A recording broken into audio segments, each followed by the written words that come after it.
Businessman Opinion. Program unggulan 80.000 koperasi merah putih. Jadi Pak Prabowo ini kan sudah menyampaikan bahwa nanti dalam pemerintahannya akan dibuat 80.000 targetnya koperasi merah putih yang akan tersebar di seluruh Indonesia. Nah, program pendirian 80.000 koperasi ini menuai beragam kritik. Salah satunya adalah 200 koperasi di sebuah daerah di Jawa Tengah dibangun di atas lahan pertanian, ya. Selain itu juga ada kabar PT Agrinas yang akan mengimpor 105.000 kendaraan pick-up dari Mahindra dan Tata Motors. Ini from India ya. Untuk operasional koperasi merah putih. Belum lagi pendanaan koperasi merah putih yang akan didapat dari pinjaman bank-bank himbara. Nah, bagaimana komentar Anda mengenai hal ini? 50918877 dan 0816924924. Yang mau komentar di TikTok Live boleh juga, yang ada di grup nanti Nena akan bacakan. Saya sekarang ya, presiden kita tuh jor-joran tuh, mungkin gengsi atau apa, ya nggak? Seperti ya, kooperasi kan komandannya hak cuaca, kita tuh nggak bukan cara begitu. Cuma mereka kan pengikut aji mumpung ya nggak? Ada proyek, itu berantakan, jadi akhirnya tidak tepat sasaran. Jadi uang dihambur-hamburkan gitu.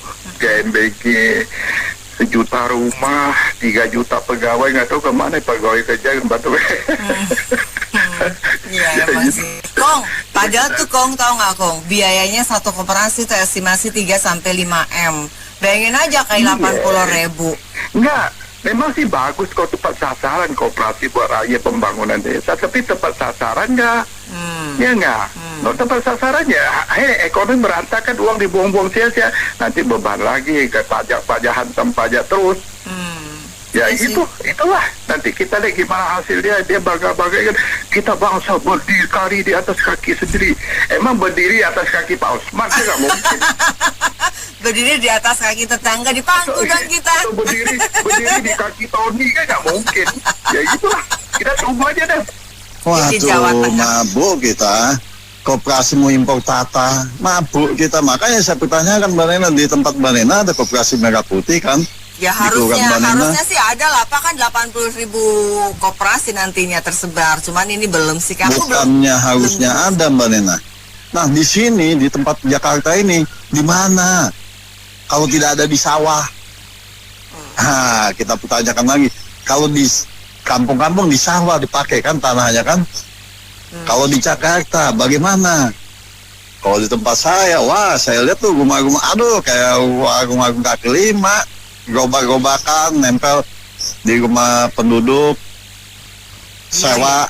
Iya. Kalau di Jakarta di mana ya? Kalau 3-5 M doang mah dapat apaan ya? Kagak dapat ya beli gedung. Nah, apalagi Mbak Nena, kan katanya mau impor ini, saya jadi mirisnya. Apalagi mau impor pickup Tata kan, wow. Mabok kita, bisa gak mereka mengaturnya itu? Untuk tempat kayak begitu, mau disediakan setiap koperasi berapa pickup itu? Tadi ya ada 200 koperasi, diimpornya 105.000 untuk 200 koperasi di Jawa Tengah.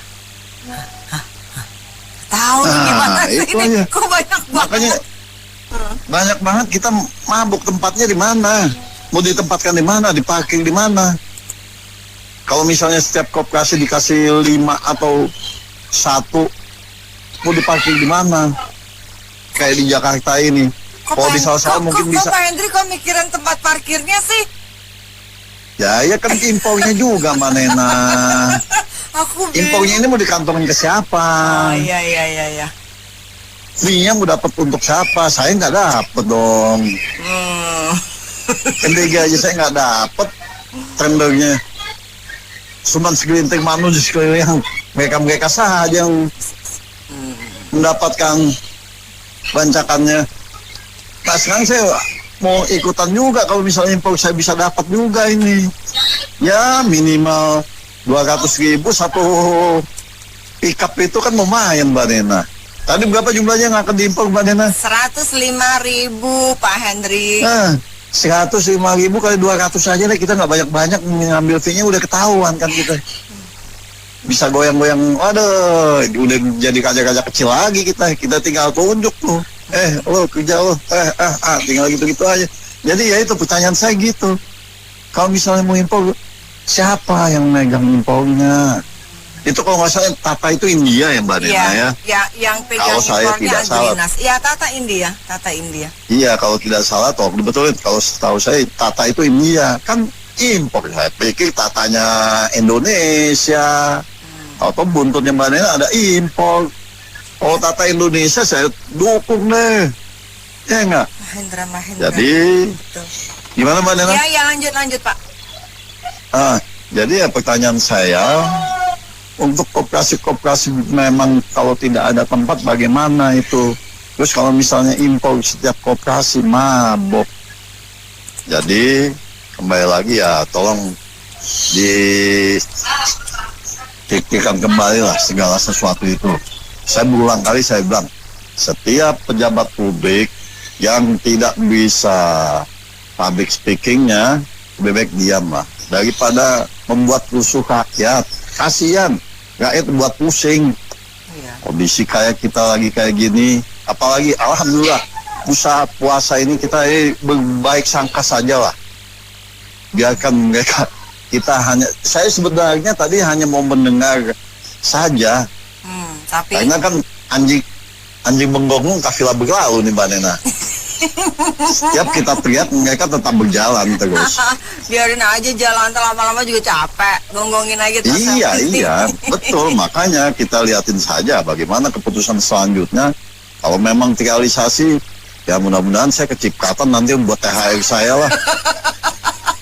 Mbak Nena juga boleh, nanti saya akan ajukan juga nanti. Ada aja sih Pak Henry. Hubungannya apa dengan kecipratan minyak Ya THR Mbak Nena kalau jadi terrealisasi kan saya bilang ini Tata ini Mbak Nena. Oke. Terus itu tolong tempat koperasi di Jakarta ini tolong tempat penempatannya di mana itu saya mau pertanyakan juga. Saya cari. Karena di tempat saya ya itu tadi yang saya bilang koperasi Merah Putih, begitu saya datang ya saya cuma ingin melihat-lihat saja. Tapi ya begitulah. Ya, lebih hebat warung Madura, tempatnya lebih bagus, tertata dengan rapi. Ini koperasi Merah Putih kan besar, wow. Tadi Mbak Nena ada yang, saya tertarik juga Mbak Nena bilang ada yang pakai sawah. Nah ini bukan pakai sawah lagi. Jadi gini, kita berusaha untuk berpikir positif, saya setuju. Tadi saya nggak salah dengar Pak Sugi ya, berpositif. Tapi cukup tergelitik adalah Bu Magda kan tadi udah paparin semuanya tuh. Kalau saya sih gampang melihatnya gini, ya Mas Santo ya. Contoh di depan mata kita udah ada, which is kita tahu MBG. Konsepnya bagus. Dulu ketika mau diluncurkan, bilangnya apa? Memberdayakan UMKM kan Mas Santo. Iya. Kalau pidato bagus tuh Mas Santo. Memanfaatkan warung-warung, kantin sekolah, supaya semua UMKM tergerak. Tapi nyatanya apa Mas Santo? Berbeda kan? Jadi positifnya iya, positif. MBG juga positif kok. Tapi prakteknya udah ada contoh, bukannya nggak ada loh ya. Andres, kita nggak ada contoh dan terlalu banyak lagi contohnya. MBG kan yang fenomenal, belum lagi not the right man in the right place, kan banyak tuh jabatan-jabatan ketua MBG PGN ya kan, terus barusan deputi, nggak masalah kalau memang orangnya punya kapasitas. Kan problemnya yang terjadi bagus di kata, buruk di tindakan kan gitu. bagus. Betul. Sekarang saya balik tanya, kan ada koperasi unit desa, betul nggak Mas Santo? Ya. Jelas tuh sampai desa, kalimatnya aja udah, singkatannya aja udah jelas. Koperasi unit desa, bukan ketua untung duluan, ya kan? Ya udah itu. Kenapa? Kalau nggak bener, dibenerin. Betul nggak Mas Anto? Dibenahi. Infrastrukturnya udah ada kok. Nah ini, kok kayak begini? Ya kayak contoh ada sekolah negeri, jelas toh. Kenapa harus bikin sekolah rakyat? Apapun dasarnya bilang berpikir positif, saya juga bingung udah. Yang namanya berpikir positif, ditindakan juga pasti harus mengikuti kan positif, begitu ya? Jadi saya nggak gitu. Pas, bukan kita nggak mau berpikir positif gitu loh. Kita mau positif karena gini loh. Rusaknya satu negara, siapa yang paling menderita dulu Mas Anto? Ya rakyat kecil lah, betul nggak? Pak Presiden mah nggak bakal sengsara ketika negara ini krisis. Uang udah banyak duit, rakyat yang susah. Kalau dia udah banyak uangnya, mau bagaimana tinggal keluar negeri aja kok, seperti yang sudah-sudah. Nggak kekurangan uang. Di sini kalau hancur, ya rakyat yang pertama kali hantam. Bukannya kita nggak mau berpikir positif. Di depan matanya itu tuh udah nggak ada yang positif masalahnya. Kita kan udah dikasih tontonan MBG. Sampai saya bilang ketika konsep awal 3.000 paket itu dengan konsep 4 sehat 5 sempurna ada susu. Hari ini kita lihat seperti apa. Kan ini dah ceritanya konsep awal. Sama seperti koperasi unit desa ini mah menjelekkan yang lama seolah-olah ini sebenarnya adalah proyek untuk keuntungan tertentu yang mau dicapai, menaifkan sebelah nggak mau diberesin, kan sama maksudnya. Kita nggak usah bicara pertanian segala whatever, nggak ada koperasi unit desa kok. Kecuali kalau nggak ada ya Mas Anto ya. Oh nggak ada kok. Mau segera mau berdiri di mana, ada yang berdiri di sawah, ada yang berdiri di lapangan. Kalau mau hitung-hitungan lebih ada lagi, udah banyak tuh yang nulis hitung-hitungan lagi. Udah nggak visible sampai orang kita dipertontonkan apa kayak contoh lah agak meleset sedikit. MKdir jadi ketua jadi hakim MK. Apa intervensi DPR langsung nggak boleh, ada yang menggugat para profesor hukum. Ya Mas Andro. DPR gila bisa bikin begitu karena mereka ngegolin Kadir kan. MK kan fit for protect sama mereka. Kan ini kita nonton saat ini orang yang nggak punya pengalaman, nggak punya bicara meritokrasi lagi, kapasitas saja dah. Jadi saya cuman itu aja yang tergelitik gitu loh. Bukan nggak mau, rakyat mau negara ini maju kok, bagus kok. Kita mengkritik supaya bisa bagus ini negara, bukan berpikiran jelek-jelek. Tapi yang dikritik nggak bisa dikritik. Hari ini saya lihat ketua BEM dikasih ikon monyet kan, oleh salah satu jenderal kok, wakil BGN di medsos. Padahal sebelumnya bosnya udah bilang baju kalian itu semua dari gaji rakyat. Bisa ngatain lagi itu, ada statementnya. Dia udah bikin apa buat negara ini, terus kasih ikon monyet. Kayak begitu. Jadi yang kita lihat kan ini, yang publik tonton kan ini. Ya kita mau berpikir positif gimana? Karena kita juga tidak bisa mengabaikan hal yang ternyata tidak sesuai di lapangan ya. Iya, karena apa? Presidennya nggak turun. Saya udah bilang, dia nggak turun ke bawah. Dia nggak lihat Kayak contoh, dia datang ke peresmian MBG, dia lihat begitu bagus awalnya, kan sama ketika dia datang ke bencana, tenda semua rapi, ketika dia pulang tenda tinggal satu yang di Aceh. Dia datang listrik nyala, dia pulang listrik mati. Itu ya karena dia nggak bisa, dia datang dengan segerombolan orang, dia nggak bisa untuk turun ngecek lapangan. Percaya saya kok nggak yakin, karena berkaca pada kasus mau sejauh-jauh MBG, terus kita mau bicara ini bagus nanti rakyat tolong ya, kita percaya sama yang kali ini, jangan kita menilai jelek terus. Lah udah jelek terus kita jangan nilai jelek bagaimana ya, kita juga mau bagus. Tapi kalau kapasitas presidennya nggak mau untuk turun bekerja untuk rakyat itu bagaimana? Hanya di batas atas dia ngomong-ngomong. Dan kalau saya nggak salah Mas Santo, kita udah sepakat Prabowo ke sana, Trump masuknya 0%, Amerika, Indonesia masuk 19%, udah ketok palu ya. Betul apa enggak itu? Udah fix dia berangkat ke sana. Rupanya nggak berhasil untuk nurunin 19%, nggak tahu udah bener apa enggak.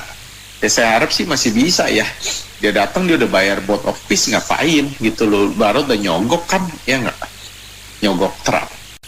Gini ya, saya ngutip pernyataannya Pak Presiden Prabowo ya, waktu Juli 2025 pada saat launching Koperasi Merah Putih ya, beliau mengatakan gini bahwa rekam jejak koperasi yang ada di Indonesia selama ini itu buruk, sering gagal, dan selalu dikorupsi sama pengurusnya.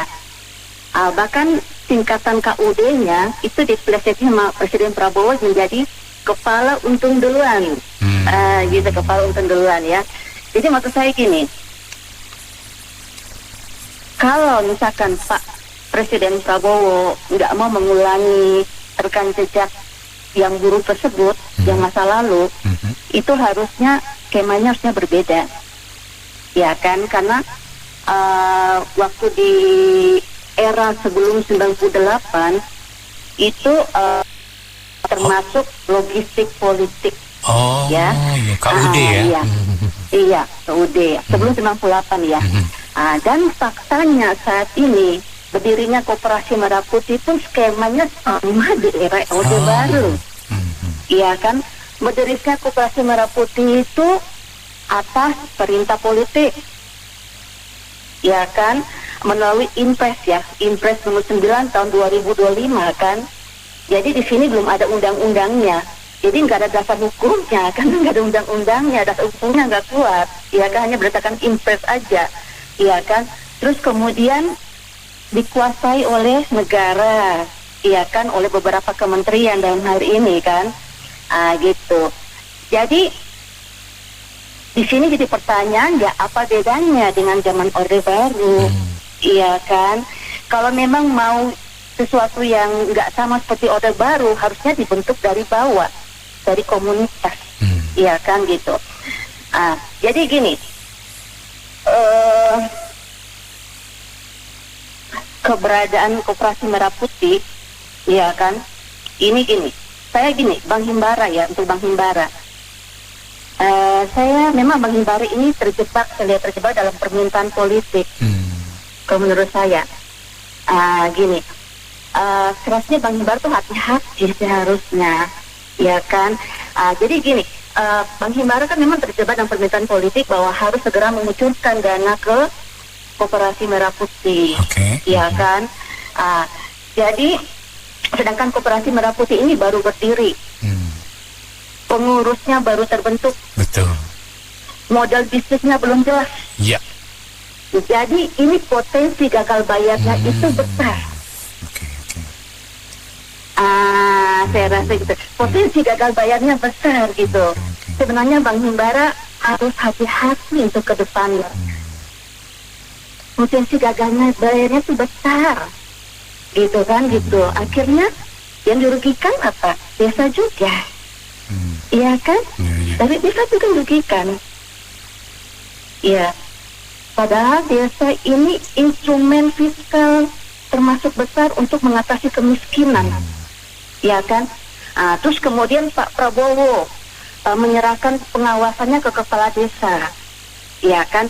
Masalahnya sekarang tidak semua kepala desa memiliki kapasitas dan integritas yang baik.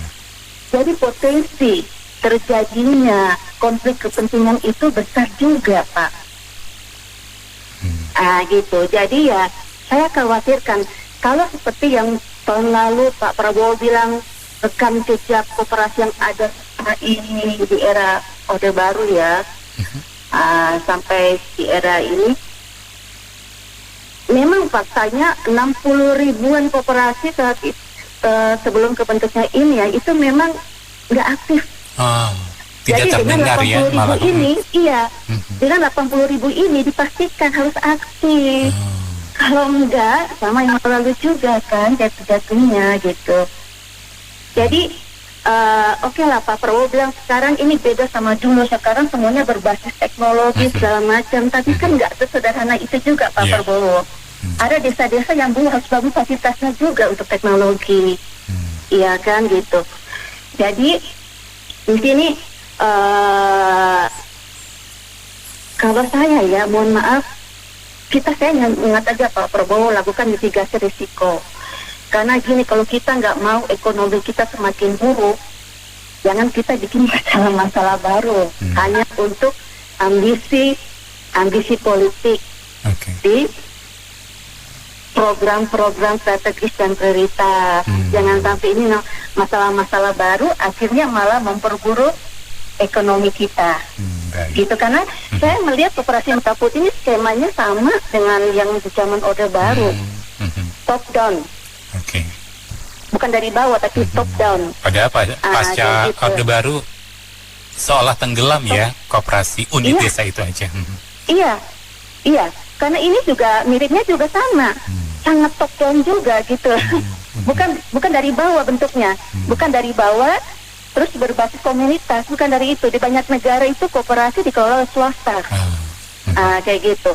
Jadi ya saya rasa ya Presiden Prabowo ya perlu melakukan mitigasi risiko juga, ya kan. Oke, gitu aja Bung Anto. Baik. Sisi perspektif yang positif dulu ya Mas ya. Ini kan 80 ribu ya. Betul. 80 ribu kalau satu koperasi Merah Putih itu bisa menghasilkan output 10 juta saja Mas, kalikan 80 ribu Mas, maka akan menggerakkan ekonomi, namanya efek multiplier secara makro itu sangat besar sekali.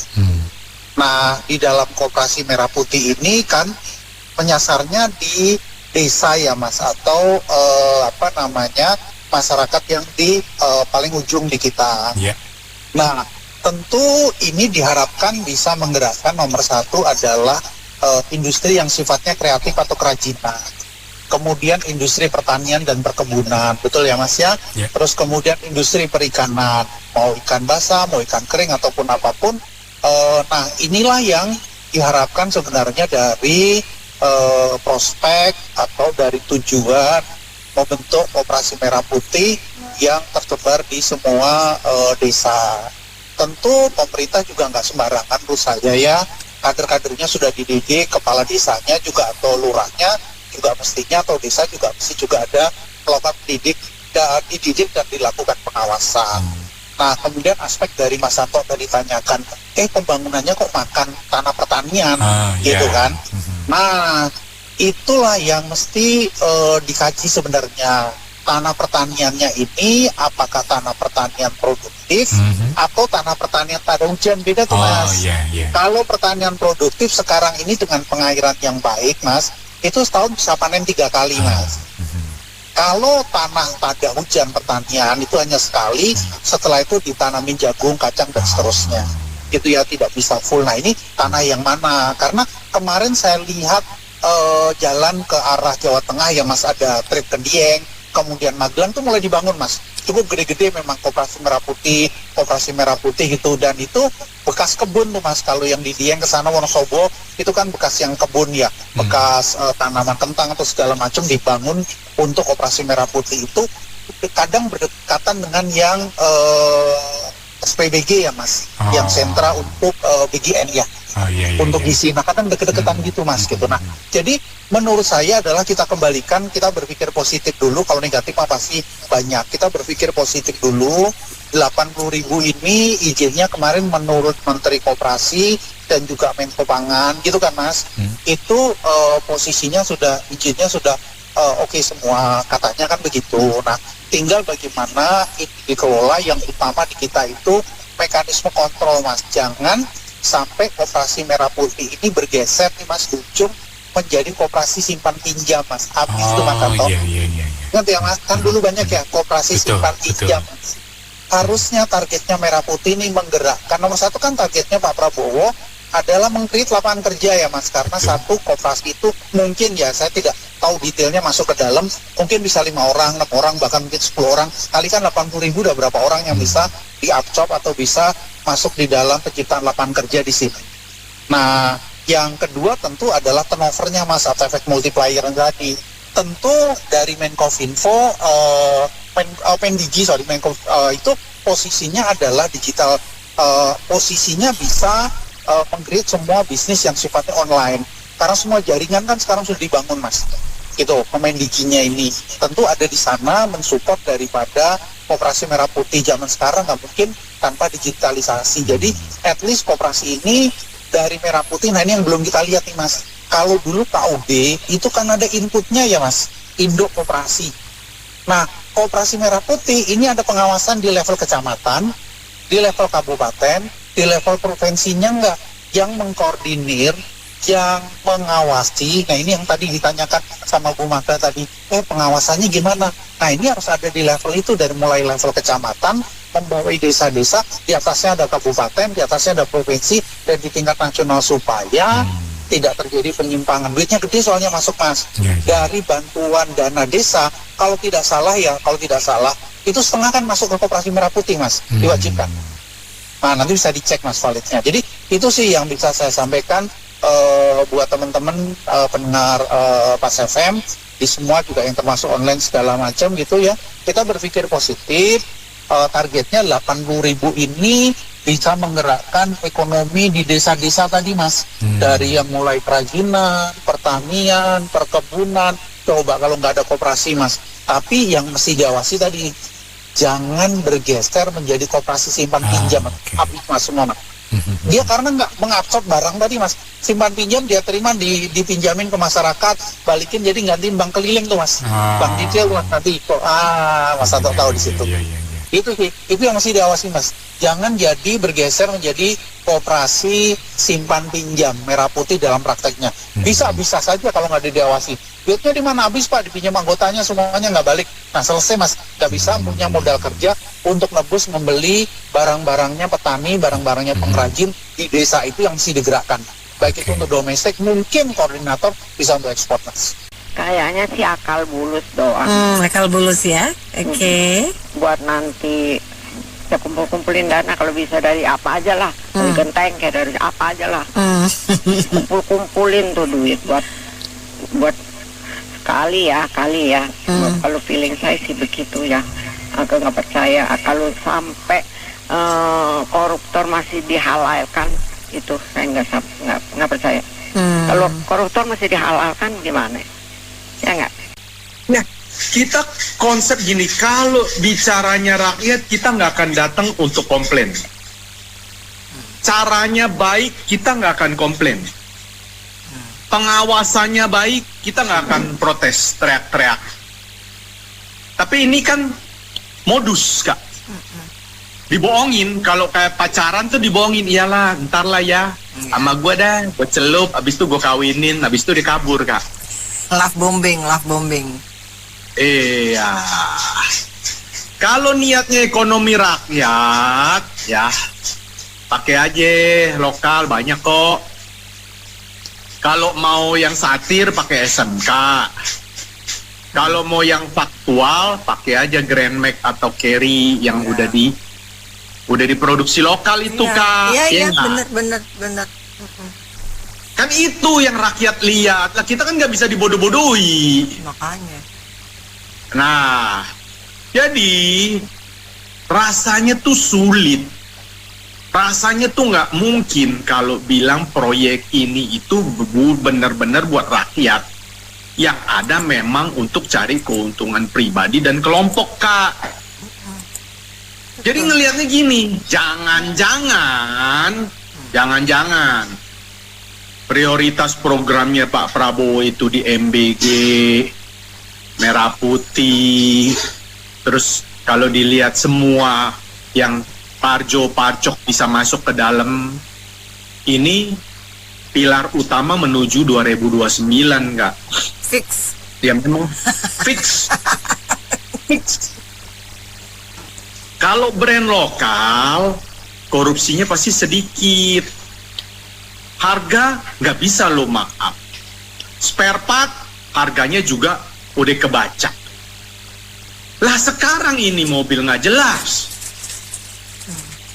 Menyala kantong pejabatku, makin tebal kantongku diisi uang haram. Rakyatnya makin miskin, rakyatnya terus ditekan pajak. Ini yang impor katanya Agrinas. Terus perusahaan BUMN yang baru nih semua katanya loreng ijo yang pimpin. Bisnisnya cara digedein gimana, Kak? Penyitaan.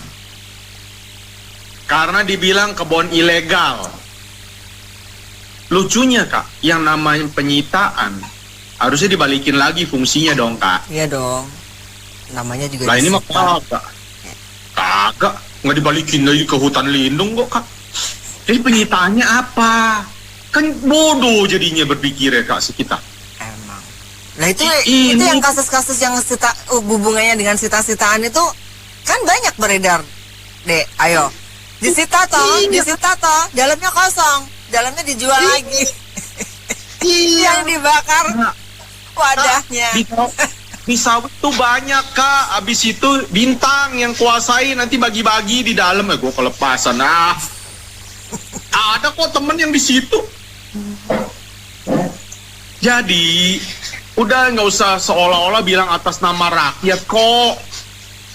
Busuk semua. Brengsek semua kok, Kak. Penyitaan tadi diambil dijual lagi, narkoba tuh. Kalau polisi sekoper buat pribadi konsumsi, kalau rakyat sipil segram pengedar. Logika itu kan sekoper katanya buat konsumsi pribadi, Kak, tapi rakyat ketangkep 1 gram katanya pengedar narkoba. Udah gini, Pak, saya kasih saran. Rakyat itu akan sebodoh amat sama MBG. Lu mau korupsi juga bodoh amat. Asal, saya berulang kali ngomong, diambil dari porsi gajinya Bapak dan anak buah Bapak semua. Beres itu plus ya. fasilitasnya. Ya. Pos itulah yang Bapak namakan efisiensi. Jadi, MBG itu nanti dikorupsi, tenang aja. Rakyat juga tahu, duit lu sendiri. duit lu sendiri kok yang lu korupsi. Ya kan, Kak, begitu aja, as simple as that, gitu loh. Yes, betul. Gaji lu potong buat program lu, itu baru lu pejabat, ya enggak? Baru lu pemimpin negara. Rakyat akan mengeluh-elukan lu, gitu loh. Lah ini lu sita buat negara, nggak dibalikin ke hutan, lu garap. Ya sama aja mindahin garong dari swasta, jadi garongnya ke si negara, diwakili sama si pejabat. Sama garongnya dong, Kak, ya nggak? Gini, saya pikir tentu kita sama-sama tahu koperasi itu suatu aktivitas yang sesungguhnya itu baik karena merangkul masyarakat. Pernah dengar nggak sebenarnya koperasi itu ada di beberapa rumah makan Padang? Ayah? Ada rumah makan Padang itu sampai yang kerja di sana mereka juga mendapat. Itu luar biasa. Tetapi hari ini kan kita bicaranya koperasi Merah Putih. Ya. Ini sangat menimbulkan berbagai macam pertanyaan. Saya sebenarnya ingin menggarisbawahi kenapa Agrinas ini kenapa harus impor mobil dari India. Kenapa harus? Ini Susana tahu nggak? Ada salah satu koperasi Merah Putih yang di daerah Melawai ya, Kebayoran Baru itu terpampang Betul, blognya itu tertampang itu foto Pak Prabowo itu. Iya, itu kan di situ buat percontohan Kak, memang Kak, itu di situ. Betul. Jadi sebenarnya ini koperasi maupun MBG ini udah, ya kalau kita mau mengatakan, mungkin orang-orang mengatakan curi start. Ya. Dia udah curi start, tapi ya itu menurut keyakinan dan dugaan orang-orang. Makanya tadi kan gue bilang, ya kan, direktur utamanya, ternyata dia ada hubungannya terdekat. Ya udah tahu, udah tahu. Terus? Saya ingin menggarisbawahi yang namanya pemerintah, kenapa harus mau impor mobil yang 100 sekian banyak, 105.000 unit, itu puluhan triliun itu.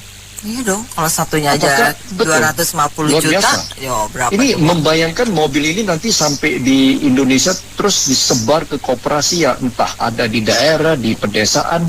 Itu kalau ada kerusakan dan lain-lain itu mau cari kemana itu perbaikan itu? Ya ke pasar baru, ke pasar baru. Pasar baru. Ke India. Oh iya, banyak yang itu yang jual apa namanya? Jual kain. Karpet. Kain. Stick golf banyak mereka jual stick golf. Oke, lanjut. Itu komunitas teman-teman India banyak di sana. Iya. Nah, lantas kenapa harus dua tempat ini aja yang bisa dia impor? Apakah di lokal itu nggak ada kemampuan untuk menyediakan? Yang kita tahu industri mobil di lokal, industri ini juga lagi sulit. Iya. Seharusnya kalau dia mau transparan, dibuka semacam e-katalog untuk pengadaan kendaraan sebagai infrastruktur angkutan untuk Koperasi Merah Putih. Itu baru satu. Terus kedua, ini grup Bank Himbara sudah pernah memperhitungkan atau tidak diperbolehkan memperhitungkan kira-kira NPL-nya akan seperti apa nanti. Ini nggak main-main loh. Ini dua hal ini aja luar biasa loh menurut saya. Karena di sini itu segala sesuatu permainan sangat mungkin terjadi. Sebab kita tidak mempersoalkan koperasinya. Koperasi itu adalah soko guru untuk ekonomi di masyarakat bawah. Betul. Itu betul. Kak, tadi kan kakak bilang ngomongin tentang Himbara ya, tentang skema pendanaan kah yang kakak maksud, itu kredit dengan bunga rendah 5-6% per tahun. 6%. 5-6%. Mereka kasih grace period itu 8 bulan untuk masa 5 tahun. Ya. Dan bisa sampai 500 juta. Maksimal kalau nggak salah berapa miliar gitu. 5M. Pernah dengar kan yang namanya pinjol? Pinjol itu NPL-nya itu begitu tinggi. Tetapi mereka mengcovernya dengan suku bunga yang begitu tinggi juga. Sementara Himbara itu harus memberikan dengan suku bunga antara 5-6%. Itu resikonya sangat besar di Bank Himbara. Iya dong. Kalau ditanya bank swasta, saya yakin nggak ada satupun mau ikut. Mungkin gara-gara itu pun ada 1-2 bank swasta yang kesenggol. Barangkali. Ya kan? Karena ini tingkat resikonya begitu tinggi. Menyebar dengan satu lagi yang menjadi catatan saya. Ini nanti auditnya seperti apa? Ini pernah tahu nggak? Coba diperiksa. Ini lembaga pemantauannya itu siapa? Itu hanya internal pengawas koperasi desa itu sendiri. Kemudian pemerintah daerah. Kalau begitu masuk ke pemerintah pusat, tentu Kementerian Koperasi dan UMKM. Nah, lantas di situ ada institusi OJK dan KPK. Saya nggak tahu. Mereka mungkin mengawasinya seperti apa. Sebenarnya kalau benar-benar Pak Prabowo serius, ini bagus untuk mengangkat ekonomi masyarakat bawah. Tetapi tunjuk pengawas eksternal kalau perlu dari perusahaan-perusahaan auditing yang udah terkenal. Banyak kan? Kita tinggal sebut nama PwC, segala macam, banyak sekali. Itu menunjukkan Pak Prabowo baik Koperasi Desa Merah Putih dan MBG sangat serius. MBG pun bagi saya MBG itu pertama menciptakan lapangan kerja, betul. Kedua, sebenarnya target yang paling utama adalah memberikan kesehatan anak-anak kita yang semakin baik nantinya. Itu adalah KPI-nya. Demikian juga koperasi desa itu mesti harus ada KPI-nya. Apa yang menjadi targetnya? Dan dievaluasi oleh lembaga yang terakreditasi yang jelas. Baru kita akan lihat. Bukan nanti Pak Prabowo tampil di podium mengatakan sudah berhasil membangun sekian 40 ribu koperasi. Uang pakai anggaran pemerintah kok apa susahnya membangun? Iya. Walaupun membangun itu menciptakan pergerakan perekonomian, betul. Tetapi di balik itu yang timbul di masyarakat itu adalah bancakannya yang luar biasa juga. Antara lain tadi impor itu. Kenapa harus impor? Kenapa nggak lokal aja? Tok membangun ekonomi industri lokal, tentu dengan harga, ya kan? Banyak sekali pertanyaan-pertanyaan, tetapi apapun yang kita pertanyakan, kalau seorang Prabowo dia sungguh-sungguh mau membantu masyarakat, tentu ada bolong-bolong ya, kita nggak bisa hindari bolong-bolong kecil. Tampilkan satu lagi bahwa proyek khusus saya EBG maupun Kopdes ini adalah lembaga yang sangat qualified untuk mengawasi, yang memberikan data kepada pemerintah. Lanjutannya KPK dan lain-lain. Kalau ada unsur korupsi, mereka bergerak. Koperasi desa ya. Koperasi itu sebenarnya buat apa sih? Jadi koperasi itu bukannya sudah banyak sekarang. Kalau nggak salah sih koperasi itu cuman biasanya cuma untuk simpan pinjam duit aja itu sih biasanya. Biasanya gitu simpan pinjam. Tapi memang ada sih jual apa tuh? Barang-barang kebutuhan, dia lebih murah bisa dicicil gitu kan. Koperasi itu yang kita tahu. Karena kalau barang-barang kayak kebutuhan entah itu rumah tangga, entah itu pertanian atau yang lain tuh sudah banyak sekali Jun sekarang toko-toko, maaf ya kayak di toko-toko Madura, Indo April, terus cenderung jamu tuh bahkan sampai masuk ke pelosok desa juga sudah ada. Bahkan sampai ke daerah-daerah pegunungan kayak waktu itu bulan lalu pas Desember ya, saya kan ke Dieng tuh iseng-iseng tuh sama anak sama keluarga bareng-bareng di atas gunung itu namanya tengah-tengah kebun bawang itu ada Alfamart, saya aja bingung. Wah, aku juga itu, aku juga di Lampung. Ini keluar gitu loh, kan naik ke gunung itu yang luar biasa loh. Tapi justru itu kehebatan usaha bisnis itu luar biasanya, mengguritanya emang sampai bener-bener itu Mas itu ya toh? Iya, aku juga ngalamin, gila di sini. Lanjut. Jadi kalau saya bilang pembentukan koperasi desa ini untuk menambah untuk menyediakan bahan-bahan kebutuhan itu sembako bagi masyarakat sekitar, saya rasa ini kurang tepat ya, karena untuk simpan pinjam sekarang sudah banyak loh, ada bank pecit ya kan, ada rentenir, bahkan kalau iseng-iseng ada pinjam itu juga mudah sekali loh, ataupun ujung-ujungnya sama aja kan bunganya gede. Jadi kalau saya bilang sih ini sesuatu yang dipaksakan atau mungkin diada-ada lah, saya nggak tahu ya, karena urgensinya saya bilang hampir hampir ada urgensinya. Artinya manfaat yang ada sebenarnya. Kecuali kalau zaman saya kecil dulu ya, mungkin tahun 80 atau 70 tuh mungkin KUD memang ada namanya koperasi desa, itu bisa nyediain pupuk, bisa nyediain bahan kayak sabun, rinso, beras, atau mungkin kayak pinjam duit 10.000, 30.000, zaman segitu kan masih termasuk besar dengan angka segitu. Itu mungkin ada. Tapi kalau sekarang ini kayaknya udah fungsinya tuh udah kayak apa ya? Udah enggak.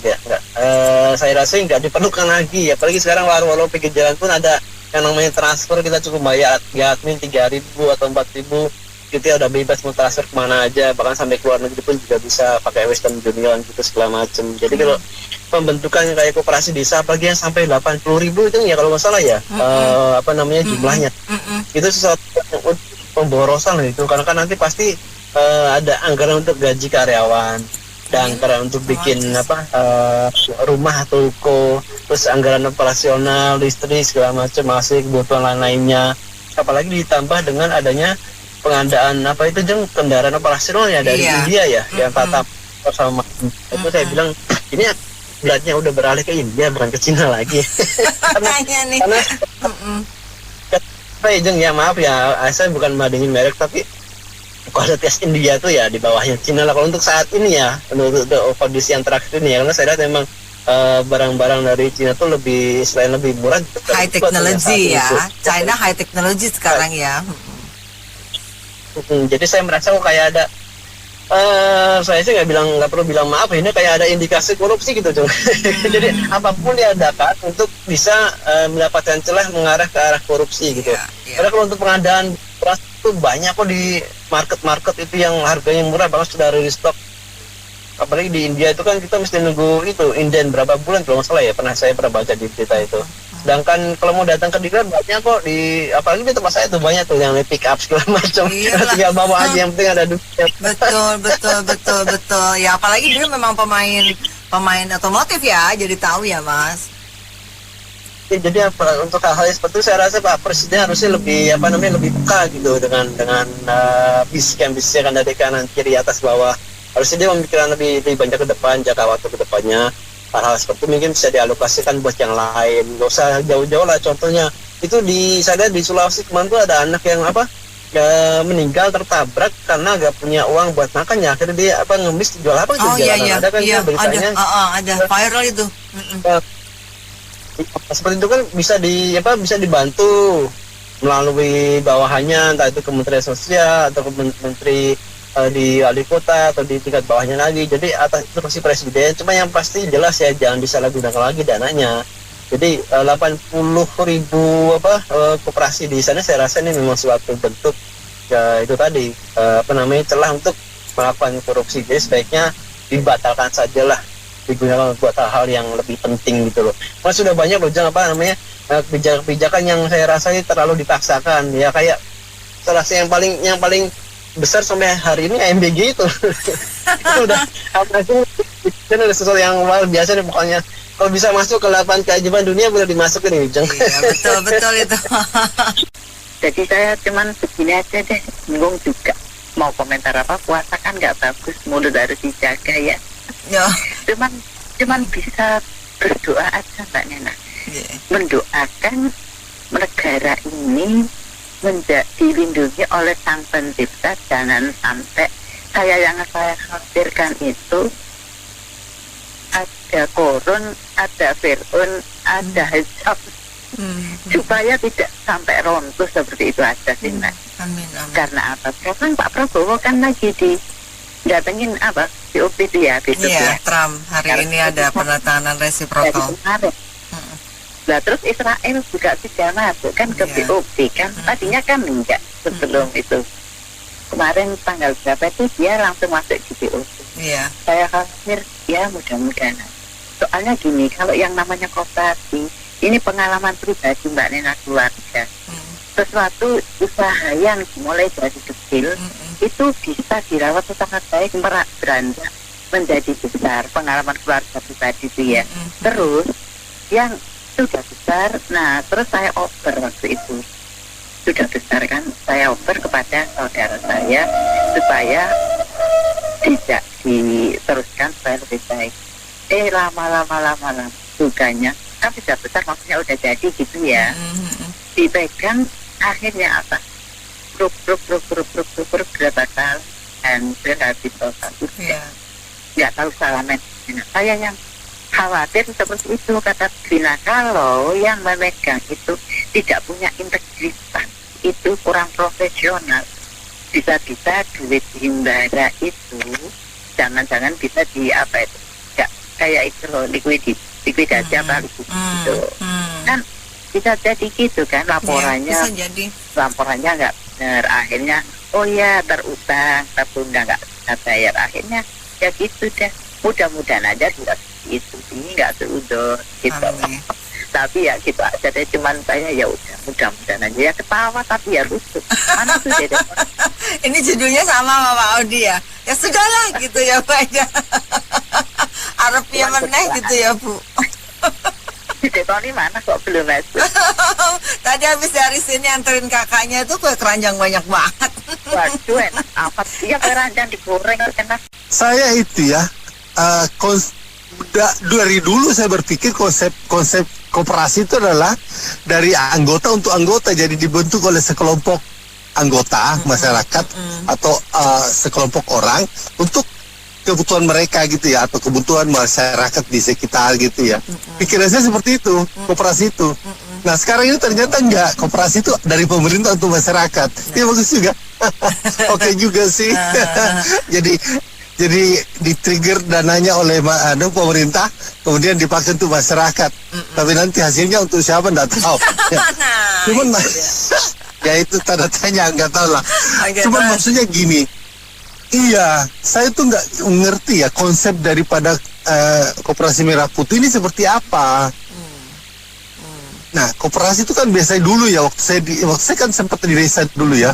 Koperasi itu sempat saya ngobrol-ngobrol dengan pengurus koperasi, dia berfungsi seperti tengkulak. Jadi membeli barang dari petani ketika harga turun, kemudian menjual ketika harga naik. Wah, ini koperasinya ini agak cari untungnya banyak banget gitu kan. Ya, nakal ya udah. Nah, cuman ya tadi seperti Ibu Peri ngomong itu ya, koperasi simpang pinjam itu sebenarnya untuk anggota yang untuk meringankan beban ya. Nah, sekarang pertanyaannya, Merah Putih ini mau bergerak bidang apa? Apakah mau bergerak bidang retail kayak Alfamart gitu ya? Tapi ini barang yang disuplai oleh pemerintah. Kalau Ya Nena kan? sempat tadi buka ya, atau mungkin banyak teman-teman yang boleh share. Ya modelnya kayak Alfamart gitu tadi loh Pak Audi. Nah itu dia. Persis kayak Jadi gitu. persis Alfamart kan. Nah pertanyaannya, ini koperasi. Terus barangnya dari pemerintah untuk siapa? Lah ini kan bukan koperasi. Karena koperasi itu dari masyarakat, kemudian untungnya juga dibagi bersama gitu loh. Seingat saya begitu konsep koperasi itu. Iya betul. Jadi ini syaratnya dulu koperasi kan minimal 9 orang gitu ya, dan iya, orang dari benar, orang-orang itu untuk sendiri. masyarakat berkumpul, mengumpulin duit, membuat satu usaha, hidup bersama, gotong royong, kekeluargaan, kemudian menjual barang-barang yang dihasilkan oleh masyarakat, kemudian keuntungannya dibagi bersama. Seingat saya seperti itu dulu ya, tapi nggak tahu lah, mungkin ilmunya sudah berubah kali ya, nggak tahu juga saya ini. Dulu kan ada kalau nggak salah simpanan pokok wajib, gitu kan ya? Iya benar banget. Iya, jadi itu kekeluargaan banget itu. Nah ini makanya saya pikir ya nggak tahu lah, mau bikin Alfamart yang menyaingi retail. Cuman sayang gitu loh, maksudnya gini, saya tuh sedih gitu ya. Dan antara ini dana dari pemerintah yang begitu besar, akhirnya dipakai untuk bersaing dengan swasta yang bidang-bidang usaha swasta. Contoh misalnya bikin peternakan ayam. Yang untuk apa? Kan sudah ada peternakan ayam masyarakat. Untuk apa lagi gitu loh? Itu kan barang nggak perlu kau kembangin, sudah ada gitu loh. Ya pikirin ini sesuatu yang istimewa gitu loh, untuk yang nggak bisa dijangkau oleh rakyat biasa atau masyarakat biasa, dijangkau oleh mereka. Itu dana besar itu untuk itu. Ini dana dibelikan untuk saham per saham gitu. Aneh banget sih ini. Tapi ya sudahlah. Kopdes Merah Putih itu salah satu program ya untuk program kerja ya Pak Wibowo. Kalau saya cermati gini ya Mbak, yang pertama kan founder pendiri bangsa Bung Hatta ya. Bung Hatta itu Bapak kan Koperasi ya, betul. Ya, Bapak Koperasi Indonesia yang diperingati setiap tanggal 12 Juli. Ya, jadi memang itu Bung Hatta sendiri statementnya kan menyatakan bahwa perekonomian yang cocok ya dengan kearifan lokal, budaya ya, ya Indonesia itu dengan koperasi. Ya itu statementnya founder pendiri bangsa kita Bung Hatta. Jadi tapi yang perlu di-prepare Mbak, dipersiapkan sumber daya manusianya ya. Apapun programnya, blueprintnya, konsepnya sebagus apapun, kalau implementasi di lapangannya ya tidak disiapkan dengan baik, mungkin SDM-nya dan segala ya Mbak ya. Kalau gini kan anggarannya diambil katanya dari Bank Himbara yang waktu itu ditutup, yang dititip 200 berapa T ya sama Mas Purboyo ya. Ya berarti mungkin biar berputar ya di situ ya. Ini sih opini subjektivitas saya begitu. Jadi memang itu sudah ada payung hukum, landasan hukumnya ya Mbak ya, koperasi itu. Nah bagaimana kita mengelolanya? Nah kan saya sudah berkali-kali katakan, kualitas sumber daya manusia kita itu masih sangat rendah.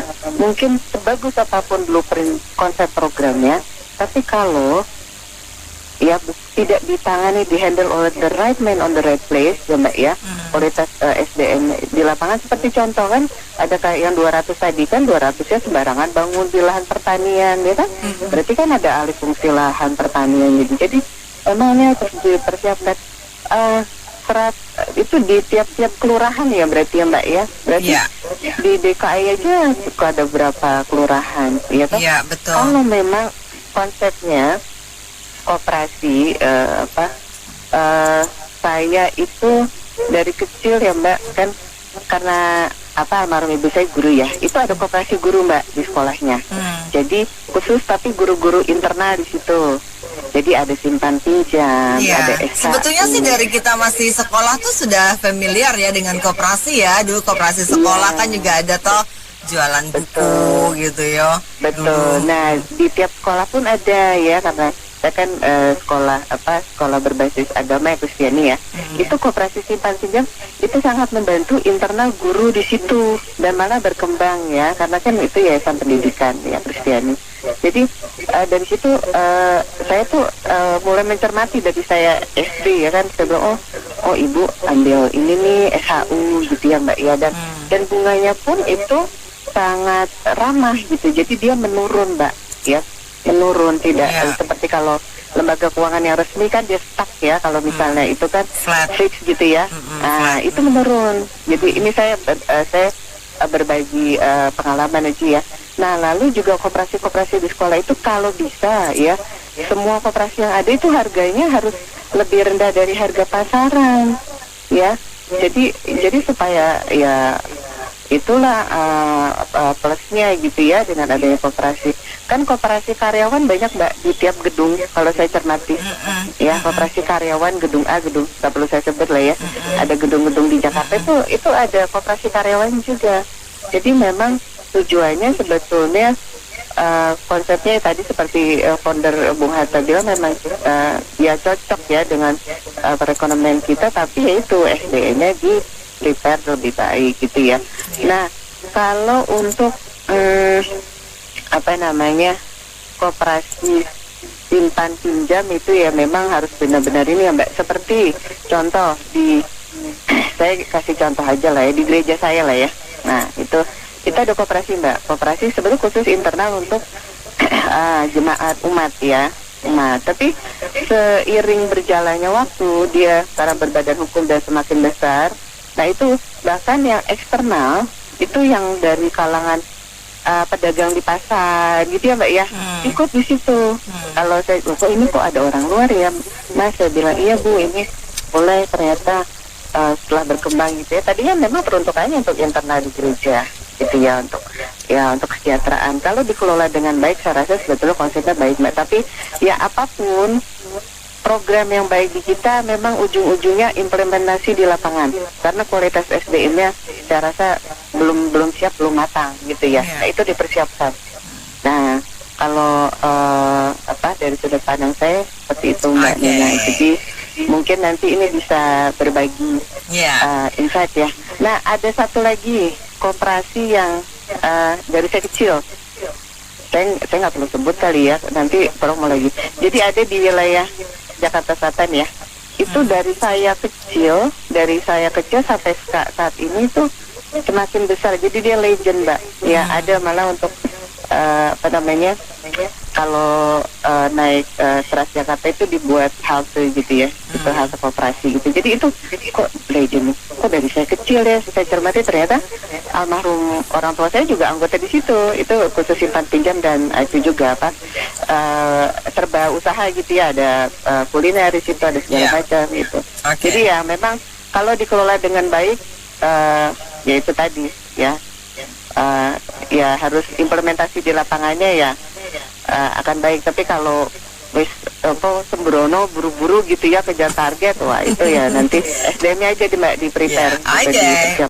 Menurut saya ke 80.000 ini koperasi ini kalau tidak salah kelola baik dan cukup bagus ya.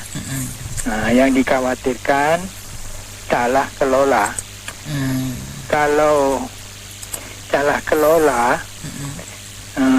ke 80.000 koperasi ini akan menjadi malapetaka. Misalnya ya, koperasi ini kemudian menjadi pengelola investasi bodong. Itu sering terjadi beberapa waktu lalu. Banyak koperasi yang kemudian berubah menjadi pengelola investasi bodong. Dan ujung-ujungnya masyarakat sekitar koperasi yang dirugikan, kemudian pemerintah juga dirugikan, pengelolanya pada akhirnya akan kabur, meninggalkan koperasi itu, dan itu menurut saya akan menyusahkan pemerintahan yang ada. Syukur-syukur kalau pecahnya di era pemerintahan Prabowo. Kalau bom waktunya itu pecahnya di era sesudah Prabowo, ya kasihan pemerintahnya, akan kecipratan barang busuk ya. Jadi menurut saya berhati-hati masyarakat nanti yang ada di sekitar koperasi. Misalnya ada koperasi yang salah kelola, biasanya memberi bunga yang sangat menggiurkan di atas batas-batas kewajaran. Kalau itu terjadi, kita jangan mengikuti. Biasanya rasa tamak ya, rasa tamak, serakah, kita tergiur dengan bunga yang cukup tinggi itu, dan itu kemudian membuat kita terjebak sendiri. Uang kita ditaruh semua di koperasi itu, dan ujung-ujungnya tidak terbayar karena bunga yang dibayarkan itu juga berasal dari uang kita. Mereka menggunakan skema ponzi, pohon emas. Jadi yang di awal-awal akan diuntungkan, dan yang menaruh uangnya di belakangan akan dirugikan. Jadi berhati-hati kalau ada koperasi yang salah pengelolaan, dan pemerintah harus benar-benar ketat mengawasi keberadaan koperasi ini. Dan setiap 2 bulan atau 3 bulan harus ada laporan keuangan, dan diawasi secara ketat, turun ke lapangan mengawasi apakah benar laporan yang dilaporkan ini. Terima kasih. Dan Amelia.